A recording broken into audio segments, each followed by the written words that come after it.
The Russian army of 2022 is completely different from today's army. Combat experience is the main thing that sets our army apart from any other in the world. And the damage any other army would suffer trying to gain that experience, it's huge. You can see what's been happening over the past 3 years, understanding the enormous experience we have gained on all fronts of the special military operation, across all units, from the naval infantry to paratroopers, and regular motorized rifle units, even the 58th Army. Right now, we have the strongest, most professional army in the world. When it comes to real combat, besides the Russian army and the Ukrainian armed forces, no one else really knows how to fight. That's a fact. Until an army enters into a real war, all the challenges and difficulties that surface during combat operations will never be fully revealed. We've already processed all that over the past 3 years. Especially in the last year, you can really feel how we're advancing. Good afternoon, ladies and gentlemen. Today we continue our interview series with participants of the Special Military Operation. Our guest today has experience in various roles. Georgy has been both a war correspondent and a volunteer. So he truly has, I would not hesitate to say, an objective and in-depth understanding of war. Good afternoon, Georgy. Hello. Please tell us a bit about yourself, your military service, and your work as a war correspondent in the Special Military Operations Zone. My name is Georgy Mamsrov. In the Special Military Operations Zone, I'm known by the call sign Kshanti. That's the call sign of my ancestor, Haji Umar Mamsrov, a hero of the Soviet Union and a military reconnaissance officer. He commanded units during the crossing of the Dnieper and all the way to the storming of Berlin. When I was preparing to go to the Special Military Operations Zone, I asked my elder relatives if I could take his call sign as a talisman. They gave me permission. As you can see, my talisman has held strong for 3 years now. Thank God, not a scratch. And I've been moving through the same regions, following the same routes as my ancestor did. I set out on the special military operation already having experience in military production. I was a producer on the War Gonzo project with Semyon Pegov. That covered Karabakh and Donetsk in 2014 to 2015. But for me, like for probably 99.9% of people who ended up there, the special military operation was my first large-scale war. A real conflict between two fighting armies, not some minor skirmish. When the operation began, I was working at the Ministry of Defense's Zvezda TV channel as a producer. I wrote scripts, compiled stories, and worked with correspondents. After the operation started, the channel faced a shortage of correspondents. Like any media working in hotspot areas, I volunteered, understanding what the work entailed, since I had been a producer for one of Russia's top war correspondents, Semyon Pegov. I had a good grasp of the specifics and what kind of footage was needed. I volunteered and was sent on assignment in the 3rd week of the operation, my first time as a correspondent on camera. I worked there for 6 months, traveling on assignments and shooting stories for Zvezda. When partial mobilization began in Russia, it seemed my younger brother was about to be drafted. Both of us had prior military experience and held the rank of sergeant, classified as Category A. Rather than wait for the draft notice, we volunteered to enlist. In our homeland of North Ossetia, a volunteer sabotage and reconnaissance unit called Alania was being formed. Although we were born, raised, and educated in Moscow, we chose to join this unit from our native land, eager to serve in the war. For the next year and a half, I served in the Special Military Operations Zone alongside my younger brother Alexander, who was also my cameraman. We lived, worked, moved, ate, drank, and slept with the unit, fully integrated as its fighters. Over the course of 3 contracts and a year and a half of service, numerous situations arose. My younger brother was awarded a state medal for bravery, and I received the Medal for Courage. After completing 3 contracts, we returned home. For you, what stands out the most from the moment when you and your brother first dove in combat? Time in war, I've realized, both flies swiftly and drags on slowly simultaneously. When I try to recall those moments, I can't tell whether I lived multiple lives within a single year or if that year simply flashed by in an instant. So many memories resurface, some filled with life-threatening danger, others with humor and lightheartedness. Yet what struck me most, as anyone who grew up in a city might agree, was the sheer horror of war itself. As a war correspondent, I can honestly say there is nothing worse in life than war. I truly cannot imagine anything more terrible. During my time there, I experienced a wide range of emotional turmoil. The most vivid memories are the stories of ordinary people caught in the relentless machinery of war. I'm not a traditional journalist. I internalize these stories deeply. I recall children left orphaned in bombed-out cities, like Mariupol. I remember kids stranded on rooftops after their parents drowned in the flooding caused by the Kakhovka hydroelectric dam. I've seen mass graves of civilians in liberated villages in the Kursk region. The places I've worked in over the past 6 months left a permanent mark on me. Houses piled with bodies, later destroyed with explosives. These aren't just impressions, they've changed me as a person. Before the so-called special military operation, I viewed my work as an adventure. Now I see it as a heavy, serious, and perilous responsibility. You mentioned horrific things and human suffering. I'd like to ask how the approach of the Russian army towards civilians differs from that of the Ukrainian army. Because if you look at outlets like the BBC or CNN, they try to paint Russian soldiers as barbaric, bloodthirsty orcs, while portraying Ukrainian soldiers as restrained and civilized, fighting according to the West's standards, principled and democratic. After 3 years in the Special Military Operations Zone, I'm personally convinced that our adversary fights without any rules or principles. This has always been the hallmark of our Western partners, warfare without any principles or rules. I've experienced this firsthand. I've stood in peaceful cities with no military targets nearby and watched cluster munitions strike markets. What military targets are there at a market? None. But from NATO's tactical perspective, this creates chaos deep behind enemy lines. Striking civilians is just part of their combat operations. For them, it's normal. Consider the Kherson and Zaporozhye regions. Our forces entered those areas 3 years ago and took control of half of Zaporozhye. I spent a year and a half there, witnessing firsthand the initial reactions of local Ukrainians. Today, 3 years later, they are our fellow citizens. We interact as equals. I have made friends among the locals, Ukrainians from Zaporozhye. Now, compare this with the situation in the Kursk region, which was under Ukrainian military control for several months. The BBC reported from the center of Suja, showing humanitarian aid deliveries and portraying Ukrainians as caring for Russians. But after working in frontline villages, places that no cameras or Ukrainian military police reached, I saw the true horror. I witnessed inhuman acts that revealed who we are really fighting. I won't even mention Mariupol, where Azov fighters killed parents, took children hostage, and attempted to escape through our encirclement. As a war correspondent, I take reports from civilians about misconduct, whether involving our soldiers or Ukrainian forces, very seriously. I investigate thoroughly and support the victims. Fortunately, in my 3 years of coverage, I have not encountered cases of misconduct by our troops. Incidents can happen everywhere, but I can confidently say that our junior officers and commanders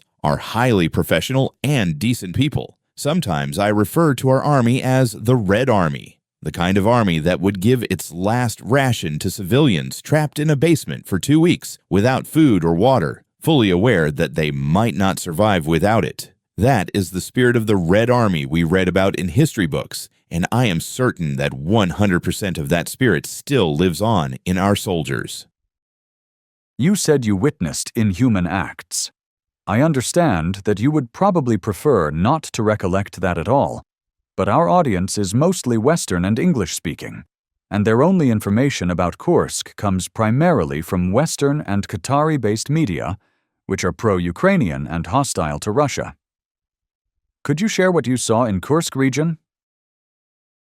First, I want to say that I was in Kursk from the second day of the events, and I was deployed on 6 consecutive assignments there. I worked closely there from the very first day, up until the pipe operation. This is the same subterranean pipe, which our guys proceeded through for 14 kilometers. The exit from the pipe, the storming of Suja, and the official liberation of the Kursk region, all these events I remember the early days when civilians tried to flee Suja, driving cars marked with white stripes or white ribbons to show they were peaceful civilians. When we entered Kursk, I saw those cars shot up. It was heartbreaking to see a woman shot dead in her car, clearly with a child, because there was a child seat, diapers, and wipes nearby, but the child wasn't in the car. Only the body of this woman remained, standing at a stop at the entrance to Suja. And until our guys stormed in, it was still there. It was very frightening, extremely terrifying. In the village of Pravda, near Suja, I found a whole house full of civilian bodies. When I tried to open the door, it hit the foot of a dead woman inside. Peering through the window, we realized Ukrainian militants had dragged all the bodies into that house and detonated a landmine inside, probably trying to cover up their crimes. The scene was horrific. I filmed this for the investigative committee so they could reach the site and document everything. However, in Suja's city center, militants behaved relatively humanely. Journalists were often there, and Ukrainian military police operated there. Locals told me stories of having their cars confiscated, filing complaints, and having the cars returned within 2 hours. But that was all under the eye of cameras and official supervision. In the frontline villages far from the cameras and the military police, where real fighting was going on, there was utter destruction as well as the slaughter of civilians. Who mainly committed these war crimes? Regular soldiers, conscripts, or foreign troops? Who's responsible? Regarding mercenaries and foreign fighters, I'd like to say a few words separately. All the civilians I managed to speak with, those who were present where foreign mercenaries operated, always described their inhumane cruelty. And that's understandable. You can't behave that way on land you consider your home. You just can't be that cruel. On the other hand, coming from NATO countries, Brazil or Australia, they see us as aborigines. They can't even tell the difference between Ukrainians and Russians. That's where the cruelty comes from. Plus, you have to have a rather unusual mindset to travel across the world and fight a war for values that are alien to you and imposed on you. If we're talking about defending democracy, what's happening there now under the guise of defending democracy has long been disconnected from that idea. And in general, the term defending democracy now just makes us all laugh. I've heard foreign mercenaries commit many war crimes, as you said. But how would you rate their combat effectiveness? How well do former American or NATO soldiers perform on the battlefield? To perform well on the battlefield, you need to fight. The work of foreigners in the Special Military Operations Zone is mostly far removed, distant. They generally don't engage in intense clashes or assaults. Even when they do enter combat, at least on the Zaporozhye front, that's how it was. I personally remember a moment when we listened to Polish negotiations in Polish for a whole day and night. It wasn't English or Ukrainian. It was purely Polish. But in front of the Poles, there's always a Ukrainian unit, either mobilized or regular troops. At that time, it was the Ukrainian Marine Corps. They always had someone covering them, 100%. If they got into a tight spot, they typically retreated. In Donetsk, they love hunting foreign mercenaries. They know this very well and try to operate from a distance. A few months ago, I was with Aid, the commander of the Ahmat Special Forces. He captured an Australian Bushmaster armored vehicle as a combat trophy. We filmed a review of the vehicle together, and Aid sent greetings to Australia's Ministry of Defense. The vehicle now serves in the Russian Army. Maria Zakharova, spokesperson for the Russian Foreign Ministry, reposted our video on the Australian Foreign Ministry's account. The Australians were deeply offended and reportedly even convened a parliamentary session to debate how effective it is to send equipment to Ukraine if it ends up with Russia's special forces. That's from my personal experience with foreigners in the Special Military Operations Zone. I've also seen Polish prisoners, Marines from the 810th Marine Brigade. I wasn't able to talk to them. Foreign prisoners are treated very strictly. Once captured, they're held by the specialized services. A journalist or correspondent might be able to film Ukrainian prisoners, but foreigners are a different matter. International laws come into play here. So that's what I can share from what I've seen. Well, since we touched on combat effectiveness, I'd like to move into that topic because you said the war has changed you profoundly, and it can change anyone. How has the special military operation changed the Russian army? How is the Russian army of 2025 different from the one at the start of the operation? Radically. The Russian army of 2022 is completely different from today's army. Combat experience is the main thing that sets our army apart from any other in the world. And the damage any other army would suffer trying to gain that experience, it's huge. You can see what's been happening over the past 3 years, understanding the enormous experience we have gained on all fronts of the special military operation, across all units, from the naval infantry to paratroopers, and regular motorized rifle units, even the 58th Army. Right now, we have the strongest, most professional army in the world. When it comes to real combat, besides the Russian army and the Ukrainian armed forces, no one else really knows how to fight. That's a fact. Until an army enters into a real war, all the challenges and difficulties that surface during combat operations will never be fully revealed. We've already processed all that over the past 3 years. Especially in the last year, you can really feel how we're advancing technologically. Can you provide some examples or lessons that the Russian army has learned since 2022? Of course. Let's start with unmanned systems, FPV drones, kamikaze drones, cargo drones, and electronic warfare systems to counter them. Remember drones? A year ago, if you'd asked me whether there was parity in drone numbers on the front, I would have said no. The Ukrainians had many more. But now, a year later, we're already roughly at parity. The number of drones launched by both sides is rather equal now. But we use fiber optic drones much more actively. Fiber optic drones are very effective. They're completely immune to Western electronic warfare systems. All those fancy billion-dollar jamming antennas with ranges of dozens of kilometers. They're all useless against a simple drone on what you could call a fishing line. That's Russian ingenuity, our own resourcefulness. The Army has actively started using unmanned systems. This may sound a bit futuristic, but even a remotely controlled cart is a robot. It can carry ammo, food, evacuate wounded soldiers, or carry explosives. So we are already working with robots and unmanned systems. Our attitude toward warfare has changed dramatically. We now regard our work as complex, dangerous, and highly professional. This mindset is shared across the entire Army, with everyone perceiving themselves as professionals. In this line of work, failing to become a true professional quickly can be a matter of life and death. Our previous guest Ivan, a platoon commander who fought in Donbass, Zaporozhye, and briefly in Kursk, mentioned the democratization of the Russian army. He said it used to be a rigid structure where people acted by the book, but now there's more openness to new ideas and innovations. Have you noticed something similar?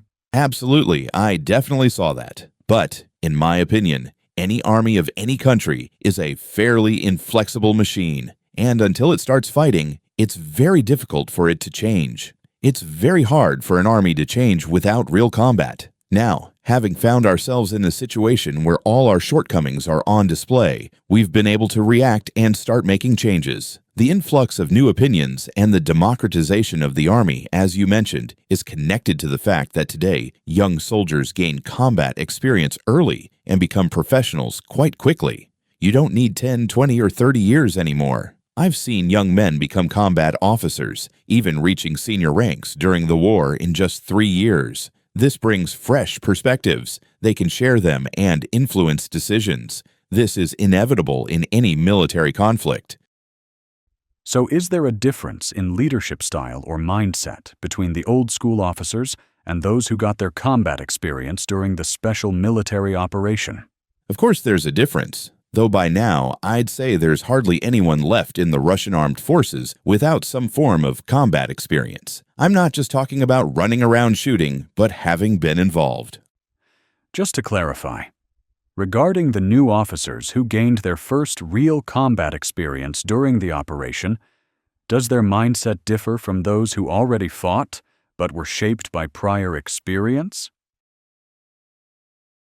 I understand your question perfectly. As a disciplined person myself, it's hard for me to openly criticize senior leadership. But I believe the youth always bring fresh perspectives. That's life. When young, talented men gain enough influence and authority to share their views with the leadership, even at the highest levels, that's crucial. We are now pulling through this war and will win primarily thanks to young minds. We've discussed the Russian armed forces, How would you assess the training and motivation of the Ukrainian armed forces? The training and motivation of the Ukrainian armed forces is like a layered cake. Over 3 years, I've encountered and analyzed about 1,000 enemy units because, as a correspondent, I need to know who we are up against. I saw brigades like the 47th Mechanized Brigade, which has been reorganized about 5 times. They'd go into battle, suffer losses, withdraw, and undergo restructuring. How do you assess their training after the 5th reorganization? We know that roughly 15 to 20% of their core personnel are ideologically committed. Most of those who die are primarily the ones sent into combat via the mobilization centers in Ukraine, those who are thrown into the war machine and sent to the front. About half of the Ukrainian armed forces are fresh conscripts. There's a big difference between volunteers and those forcibly sent to fight. I've spoken with prisoners who say there's no way to avoid conscription in Ukraine. If you refuse to take up arms, you're jailed and within 2 months sent to assault units. I spoke to a 50-year-old man captured just 2 hours prior. He said he was working in a factory 2 weeks ago, had 2 weeks training in Germany, then was brought to Sumy region and entered Kursk region at night, where he surrendered. As for morale, the 10 to 15% ideologically driven nationalists who currently control armed groups have no choice, no option to surrender or admit defeat, either physically or mentally. The other 75% of Ukrainian citizens are hostages. I often talk to colleagues in the US and Europe. For example, some time ago I spoke with the well-known American journalist Judge Napolitano, and he asked me, Ukrainians have long suffered from shortages of equipment, ammo, and manpower. Why haven't the Ukrainian armed forces collapsed yet? War is more complicated than it seems. We watch videos, read reports, and think it's simple. We think those 2, 3, 5 kilometers are easy to cross. But on the ground, every meter, every trench, even when fighting against an incompetent enemy, is a massive effort. Any mistake can cost you your life. War is far harder than we imagine.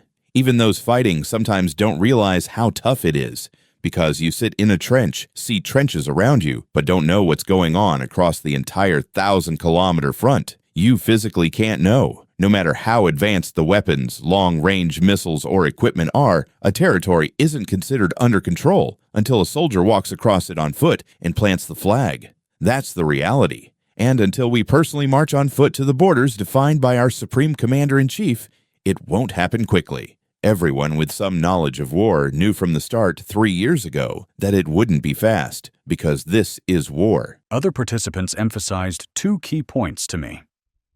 First, drones and satellite intelligence images now make assembling a large enough force for an offensive without being detected nearly impossible. Second, terrain is a big factor. For example, in Donbass and Zaporozhye, there are vast open fields and artificial trees, which were useful in World War II for tank maneuvers. However, today, open terrain makes offensive operations harder. Absolutely. We encountered that first in Zaporozhye region, endless fields and groves. Every grove is a fortified area that can take 2 or 3 months to capture. Then comes another stretch of fields and groves, and it goes on for dozens of kilometers. We faced this during the Great Patriotic War, liberating Donbas and crossing the Dnieper. The Red Army suffered huge losses. The geography there is very challenging. Fields on one side, forests and ravines on the other. For example, there are areas like in Kursk and Belgorod where you could hide a tank army, but the thing is, it wouldn't be able to move through there. But that's not the point. The fact is that reconnaissance and FPV drones have radically changed the war, even in the last year and a half. At the start of the special military operation, no one used kamikaze drones. We didn't have the concept. Now, at the front, all you need is to be armed with a rifle to shoot down drones. Over 3 years, I've witnessed only 2 infantry firefights. Everything else is FPV drones, artillery, and constant cat-and-mouse games. Western analysts often say Ukraine's drone usage compensates for shortages in manpower and equipment. Can Ukraine keep fighting just by using drones? Or will shortages of everything else eventually hurt them? I'm convinced that no factors will help the Ukrainian armed forces succeed in the long term. under any circumstances. After 3 years, I understand that whatever they do, they won't stop us anymore. Now it depends entirely on us, how precisely and step by step we do our job. All they can do is delay and slow us down. Yes, they can flood us with drones, thousands of them, but in a week or two, our assault troops will take that or another fortified position. They always do. Remember the Avdiivka fortified area in Donetsk People's Republic. It was probably the most formidable fortification in human history, heavily infused with reinforced concrete, where even the heavy flamethrower system Solntsepiok was ineffective. Yet we took it. We took Sudzha. The situation in the Special Military Operations Zone is the same. No matter what happens, they won't achieve success. Now it depends on how fast we can move and whether we should rush or minimize losses while completing objectives. How do our soldiers in the Special Military Operations Zone view Trump and his peace initiatives? I've asked many soldiers this remotely because I'm interested in how it affects their morale. Many soldiers have internet access in their trenches and actively follow international politics seriously and thoughtfully. They understand that Trump is, first and foremost, a businessman, and you can work with businessmen. That's what the soldiers told me. They believe a businessman will act in his country's interests. As our Supreme Commander Vladimir Vladimirovich said, it's not in their interest, but they're still fools. It's hard to deal with people who harm themselves just to hurt you. That's our Western partners. We hope that Trump will be more focused on his own country and nation in this regard. And he indeed is more concentrated on his own country. This is totally okay, and we understand. How might this affect the situation on the front lines? Only one person can influence the situation on the front for our guys. Vladimir Vladimirovich Putin, our Supreme Commander-in-Chief, the person who defined the goals of the special military operation. Neither Trump nor any other president in the world can affect the opinion or work of Russian soldiers. That's my opinion, and many around me would say the same. So they don't see Trump as a clown or a senile old man who posts nonsense online, and then you have to figure out what he meant? I'd like to say to our viewers that in Russia, it's generally not accepted to insult high-ranking foreign officials. For me, the U.S. president is not Donald Trump the person. I respect the choice of millions of people. The president is the choice of millions, many of whom are worthy. So I haven't heard any disparaging remarks about Trump, even though we didn't expect miracles to end the war in a week. And that's exactly how it turned out. Can we say the same about Joe Biden? Here, the situation is more complicated, but again, we judge politicians by their policies toward our country. Joe Biden has repeatedly admitted and expressed that he is an enemy of our country. That's how it appears to me. Donald Trump is a businessman who's used to making money and finding compromises, because business is about compromise. I'm sure there are points of contact between Russia and the U.S. that benefit both sides. Such points always exist, and I hope we finally find them. Also, look how Trump influences Zelensky. In my opinion, positively. He told Zelensky frankly, "Dude, you have no cards." Other NATO leaders try to convince Zelensky he has Trump cards by handing him 6s and 7s. That's very honest of Trump. My final question. What lessons should Russia learn from the special military operation for future conflicts? The main lesson my comrades and I have learned is that war probably never changes. Centuries, hundreds, and even thousands of years will pass, but war essentially never changes. There's a saying, if you want peace, prepare for war. That's the most important lesson. Also, only by showing our strength on the battlefield did we manage to be taken seriously in negotiations. Georgy, thank you very much for a fascinating and productive conversation. Thanks to all our viewers for joining us. If you liked this interview and found it useful, please hit like, share, and subscribe to our X and Telegram accounts. Thanks a lot. See you next time.